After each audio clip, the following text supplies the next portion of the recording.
आगे बढ़ते हैं। कांग्रेस के 91 विधायकों के इस्तीफे स्वीकार नहीं करने से जुड़ा हुआ प्रकरण और मामले में हाईकोर्ट में आज फिर सुनवाई होगी। चीफ जस्टिस पंकज मित्तल और जस्टिस शुभा मेहता की खंडपीठ में सुनवाई होगी। दरअसल पिछली सुनवाई पर हाईकोर्ट ने नाराजगी जाहिर की थी। इस्तीफों पर निर्णय करने में देरी को लेकर नाराजगी जाहिर की थी। साथ ही हाईकोर्ट ने विधानसभा सचिव को आदेश भी दिया था कि संबंधित दस्तावेजों के साथ नए सिरे से शपथ पत्र पेश करने का आदेश। राजेंद्र राठौर की जनहित याचिका पर आज सुनवाई होगी। मामले में राजेंद्र राठौर स्वयं इसकी पैरवी कर रहे हैं। तो आज भी महत्वपूर्ण दिन, क्योंकि इससे पहले हाईकोर्ट में जब सुनवाई हुई थी इस मामले की, आपको ज्ञात होगा 25 सितंबर का वो वाकया जिसमें 91 विधायकों ने इस्तीफा दिया था और उसके बाद में इस्तीफे की पेशकश मैं कहूंगी कि उसने की थी और उसके बाद एक ही पत्र पर लिख करके अपने हस्ताक्षर भी कर दिए थे। लेकिन उसके बाद में प्रकरण जब सुलझा तो इस्तीफा वापस लिया। लेकिन कांग्रेस के 91 विधायकों के इस्तीफे स्वीकार नहीं करने से जुड़ा हुआ ये प्रकरण है। इस मामले में हाईकोर्ट में आज फिर से सुनवाई होगी। चीफ जस्टिस पंकज मित्तल और जस्टिस शुभा मेहता की खंडपीठ में सुनवाई होगी। दरअसल पिछली सुनवाई पर हाईकोर्ट ने नाराजगी जाहिर की थी और इस्तीफों पर निर्णय करने में देरी क्यों हुई इसको लेकर सवाल भी पूछे थे। नाराजगी इसको लेकर हाईकोर्ट की ओर से जाहिर की गई थी। साथ ही हाईकोर्ट ने विधानसभा सचिव को आदेश भी दिया था कि संबंधित दस्तावेजों के साथ नए सिरे से शपथ पत्र पेश किया जाए। राजेंद्र राठौर की जनहित याचिका है जिस पर सुनवाई होगी और इस मामले में आपको ज्ञात हो कि राजेंद्र राठौर खुद ही पैरवी भी कर रहे हैं। उन्हीं की जनहित याचिका थी और उन्हीं की याचिका के अनुरूप से वो पैरवी भी खुद ही कर रहे हैं। कांग्रेस के 91 विधायकों के इस्तीफे स्वीकार नहीं करने से जुड़ा हुआ ये प्रकरण है।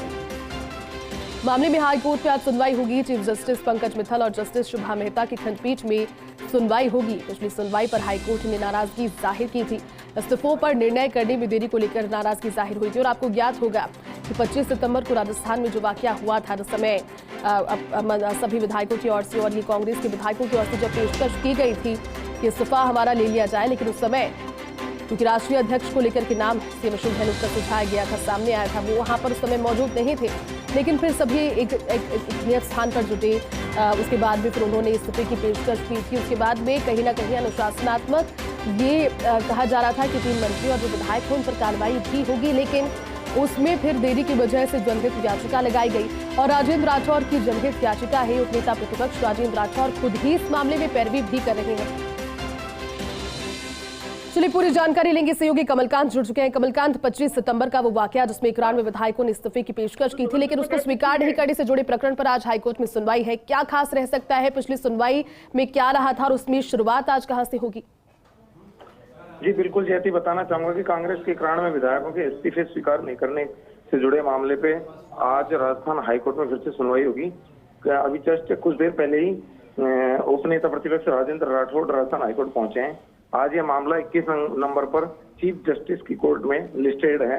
पिछली सुनवाई में कोर्ट अदालत ने फटकार लगाते हुए विधानसभा सचिव को ये निर्देश दिए थे कि जिन जिन विधायकों ने इस्तीफे दिए हैं, ये इस संबंधित जो भी दस्तावेज हैं उनको रिकॉर्ड पर लाने के लिए उनको रिकॉर्ड सहित यहाँ पेश करें और नए सिरे से जो पिछली बार जवाब पेश किया गया था उस जवाब उस जवाब से संतुष्ट नहीं हुए थे। उन्होंने कहा था कि नए सिरे से सभी दस्तावेजों के साथ जवाब पेश करें। तो आज विधानसभा सचिव की ओर से शायद जवाब पेश किया जाएगा। जी जयती। कमलकांत, इसके अलावा पैरवी खुद राजेंद्र राठौर कर रहे हैं। उन्हीं की जनहित याचिका थी, उनसे प्रतिक्रिया आपने लेने की कोशिश की, क्योंकि पिछली बार उन्होंने जब सुनवाई जब इस पर होने वाली थी उससे पहले कई बातें कही, तो उन्होंने कहा था कि मामला है वो जनहित याचिका का इसलिए कहा जा रहा है क्योंकि लोगों को भी जानना चाहिए कि प्रकरण हुआ क्यों था और उसमें लंबित किस वजह से हुआ वो। जी बिल्कुल, राजेंद्र राठौड़ खुद इस मामले में पैरवी कर रहे हैं और वो सुबह कोर्ट के समय के अनुसार ही वो कोर्ट में पहुंच जाते हैं। 10:30 बजे एग्जैक्ट कोर्ट में पहुंच जाते हैं और 30 नवंबर को उन्होंने ये जनहित याचिका पेश की थी जिसपे 6 दिसंबर को सुनवाई हुई। उसके बाद 6 दिसंबर को 3 हफ्ते का टाइम देते हुए जवाब मांगा था, जो 13 जनवरी को जवाब पेश किया गया विधानसभा सचिव की ओर से और पिछली तारीख पे 20 तारीख पे जवाब पेश कर दिया गया और आज फिर से इस पे सुनवाई होगी। बिल्कुल कमलकांत, आज खास दिन रहेगा और हो सकता है क्योंकि सुनवाई जो पिछली बार हुई थी हाईकोर्ट की ओर से कई बातें कही गई थी, आज फिर से खंडपीठ की सुनवाई होगी। बहुत बहुत शुक्रिया कमलकांत पूरी जानकारी के लिए और हमारे साथ जुड़ने के लिए। तो कांग्रेस के 91 विधायकों के इस्तीफे स्वीकार नहीं करने से जुड़ी हुई ये प्रकरण है। पिछली सुनवाई पर हाईकोर्ट की ओर से इस्तीफों पर निर्णय करने में देरी को लेकर नाराजगी जाहिर की गई। विधायक इस्तीफा प्रकरण है, टूल भी इस मामले ने खूब पकड़ा था और विपक्ष की ओर से भी इस मामले को कई बार उठाया गया। अब उसी संबंध में राजेंद्र राठौड़ ने जब जनहित याचिका लगाई, उस पर सुनवाई पिछली दफा जब हुई तो हाईकोर्ट की ओर से कहा गया था कि अगर देरी हुई है तो क्या कारण रहा और उसको लेकर के तमाम संबंधित दस्तावेज पेश करने होंगे। आज फिर से ये सुनवाई है। तो कांग्रेस के 91 विधायकों के इस्तीफे स्वीकार नहीं करने से जुड़ा प्रकरण, जिस पर आज हाईकोर्ट में सुनवाई है, लेकिन इस दौरान उपनेता प्रतिपक्ष राजेंद्र राठौड़ जब राजस्थान हाईकोर्ट पहुंचे, क्या कुछ उन्होंने कहा वो अब आपको सुनवाते हैं।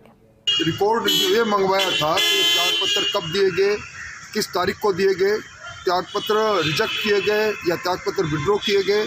और एक इशू जो बड़ा फ्रेम किया है कि किसी भी कॉन्स्टिट्यूशनल पोस्ट पर बैठे किसी भी व्यक्ति को अपने संवैधानिक दायित्व के निर्वहन में लिया गया निर्णय को क्या अनिश्चित काल के लिए उस निर्णय को अनिर्णित रख सकता है।